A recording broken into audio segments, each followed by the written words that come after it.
Hello everybody, in this tutorial I'll show you how to use the packaging station in Scrap Mechanic. So first of all, we'll need to gather some resources like tomatoes, carrots, red beets or anything else. And make sure you have a vacuum pump with a chest.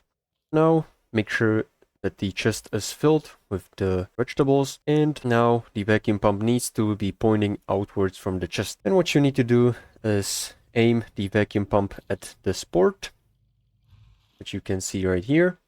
And when it lights up green, just go ahead and start the vacuum pump and fill this up with that many vegetables that you need. And when it gets filled up to the full, it is going to start up the packaging station and you'll get this package.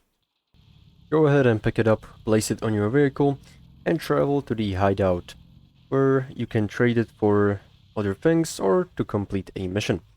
Now just go ahead and place it down on this site and click the delivery button. Now go to this thing right here, and if you have a mission, just click on this deposit button, and if you don't, you maybe can trade it for something inside of here for a schematic, or to receive, for example, fire extinguishers or saw blades like this. So this is pretty much all and how to use it. Make sure to like and subscribe if you found this helpful, and see you in the next one.